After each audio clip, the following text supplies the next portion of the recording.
जय श्री राम दोस्तों, मैं रीना चौहान आप सभी का स्वागत करती हूँ लड्डू गोपाल जी का यूट्यूब चैनल एसआर के टिप्स में। अगर आप लड्डू गोपाल जी की हैप्पी सी फैमिली से जुड़ना चाहते हैं तो जल्दी से एक सब्सक्राइब करिए और बेल आइकन प्रेस कर दिए, जिससे कि लड्डू गोपाल जी की आने वाली वीडियो आपको मिल सके। तो देखिए, आज का टॉपिक हमारे लड्डू गोपाल जी की भक्ति हम कैसे करें, कैसे उनके प्रेम भाव को समझें और कैसे हम उनसे प्रेम भाव करें, कैसे अपनी भावनाओं को उनसे हम कहें। तो ये सब बातें मैं आज आपको इस वीडियो में बताऊंगी, तो वीडियो को आप पूरा जरूर सुने।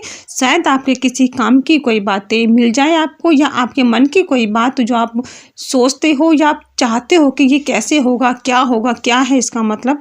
तो ये सब बातें आपको कहीं ना कहीं इस वीडियो में मिल जाएंगी, तो वीडियो को आप पूरा जरूर सुने। चलिए वीडियो शुरू करते हैं।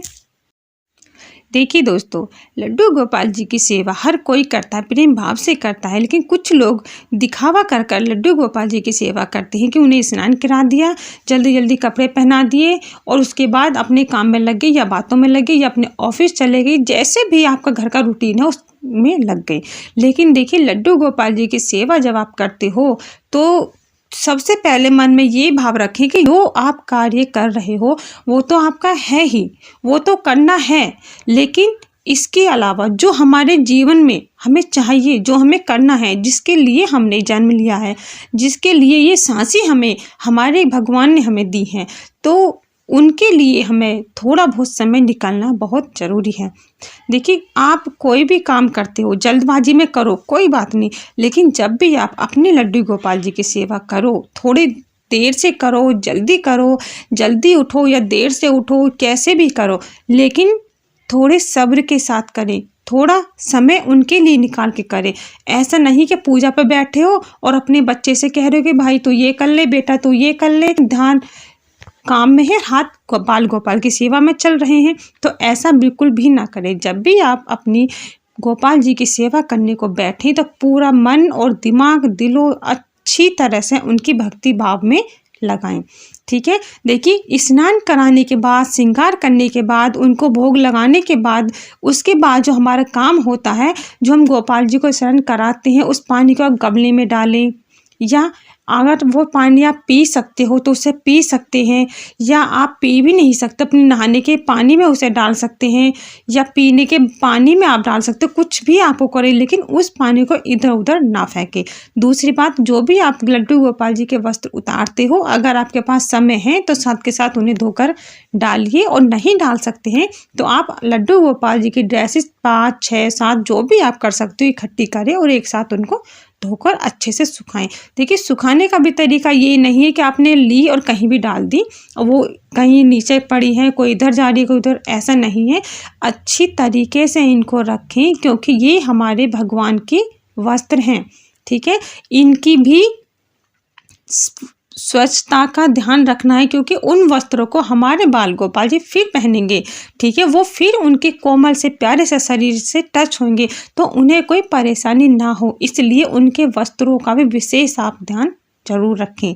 दूसरी बात, जो भी हमारे लड्डू गोपाल जी का भोग होता है, हम भोग उनके लगाते हैं, उसके बाद कोई ऐसी चीज़ जैसे कि दूध है या कोई ड्राई फ्रूट है या फल है, वो आप उनके पास ज़रूर रखें। बाकी जो इस आपने पराठा बनाया है, चीला बनाया है, या कोई पूरी है या सब्जी है, ऐसी कोई अगर चीज़ है तो आप उसे उठाकर थोड़ी देर आप गोपाल जी के पास रखें, तब आपको लगता है कि हमारे गोपाल जी ने भोग लगा लिया है।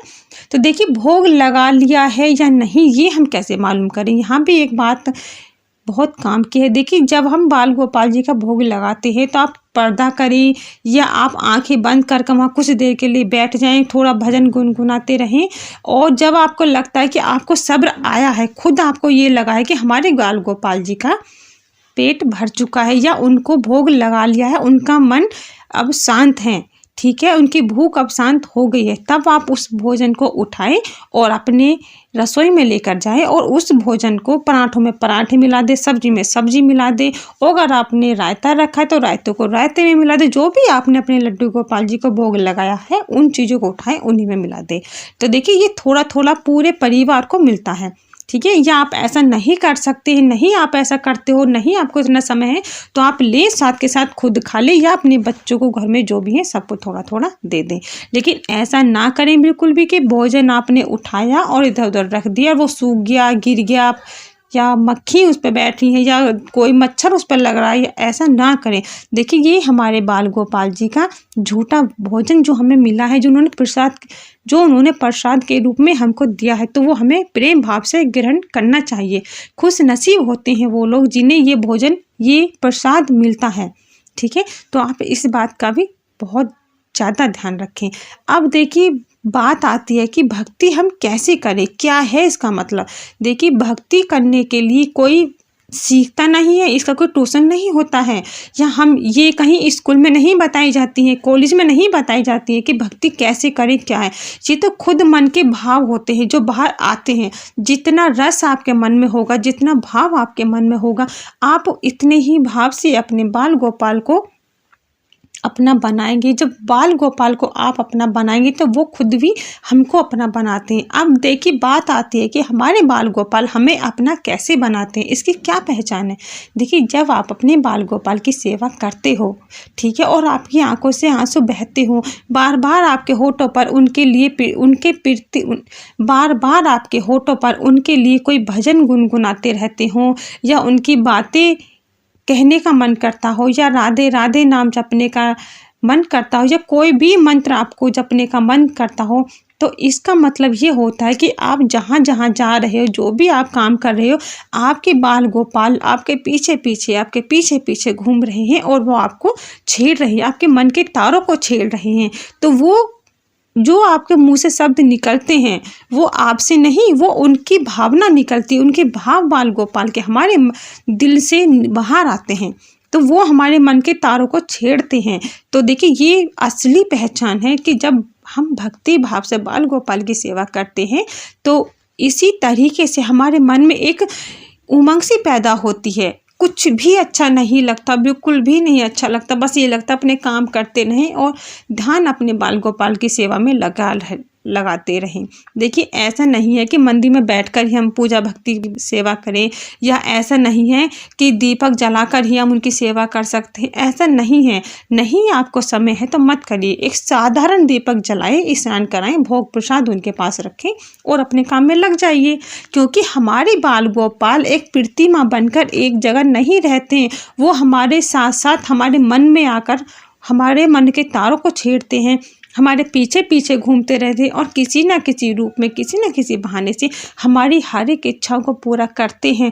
कहीं ना कहीं से कोई ना कोई वो जुगाड़ ऐसा लगा देते हैं कि जो हमारी परेशानियां होती हैं उनका हल होता चला जाता है। जो भी हमारे कार्य होता है, हमारे उस कार्य में कोई विघ्न नहीं आता है, कहीं ना कहीं से वो रास्ता निकाल ही देते हैं।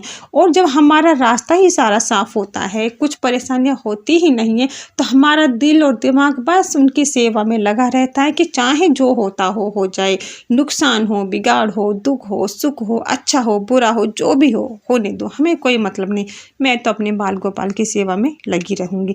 तो ऐसा भाव अगर आपके मन में होता है तो ये खुद हमारे बाल गोपाल हमारे मन के तारों को छेड़ते हैं और हमारे पास रहते हैं। अगर आपके साथ ऐसा होता है तो आप बिल्कुल भी परेशान ना हो और ये ना सोचें कि आप कैसे करेंगे इनकी सेवा, क्या वो आपकी सेवा को स्वीकार करते हैं या नहीं। तो ऐसा बिल्कुल भी ना सोचें, स्वीकार करनी तो बहुत दूर की बात है। अरे वो तो खुद आपके पास आकर खड़े हैं कि हे माँ, ए बहन, हे बेटी, जो भी आपने जिस रूप में उनसे रिश्ता बनाया हो वो आपको पकड़ना चाहते हैं। वो खुद नहीं चाहते कि आप उनसे दूर जाएं, ठीक है, तो वो खुद आपको अपनी तरफ पर खींचते हैं। इसीलिए हमारे मन में ऐसे भाव ज़्यादा आते हैं। जितने ज़्यादा भाव आएंगे समझिए कि उतना ही कैड़ा हमारे गोपाल जी ने हमें पकड़ कर जकड़ कर रखा है।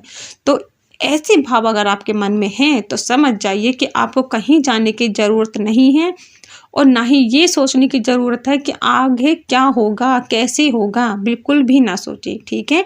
तो इसी के साथ जय श्री राम, राधे राधे।